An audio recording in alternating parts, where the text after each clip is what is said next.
നമ്മുടെ യുവാക്കളുടെ സമ്പാദ്യശീലം വർദ്ധിപ്പിക്കുന്നതിന്റെ ഭാഗമായി ജൈവ നിക്ഷേപം എന്ന നിലയ്ക്ക് ഉള്ള 2 ചെടികളാണ്, ഒന്ന് ചന്ദനവും ഒന്ന് ഊതും. ഈ 2 ചെടികളും നമുക്ക് വീട്ടുവളപ്പിൽ നട്ടു വളർത്താവുന്നതാണ്.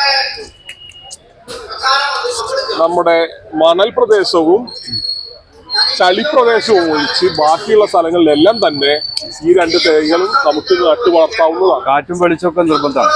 വെളിച്ചം, നല്ല വെളിച്ചം കിട്ടുന്ന, വെയിൽ കിട്ടുന്ന പ്രദേശങ്ങളിലെ ഊതും ചന്ദനവും വളരുകയുള്ളൂ.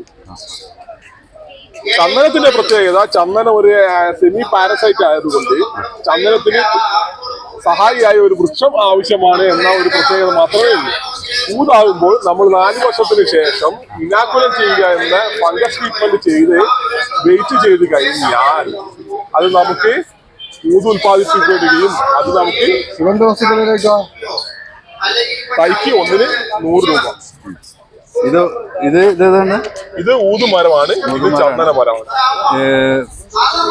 സാധാരണ രീതിയിൽ ആസാമിലാണ് കൂടുതലായിട്ടുള്ളതെങ്കിലും ആസാമിൽ കേരളത്തിൽ ഒരേ കാലാവസ്ഥ ആയതുകൊണ്ട് തന്നെ 2 സ്ഥലങ്ങളിൽ ഒരുപോലെ വളരുന്നുണ്ട്. അതുകൊണ്ട് തന്നെ അഗർവുഡ് ഫാർമേഴ്സ് പ്രൊഡ്യൂസർ കമ്പനി എന്ന AFPC എന്ന കമ്പനി ഇതിനു വേണ്ടി തന്നെ ഞങ്ങൾ രൂപീകരിച്ചതാണ്. ഇതെന്താ വില? ചന്ദനത്തിന് 100 രൂപ, ഊതിന് 100 രൂപ. Thank you.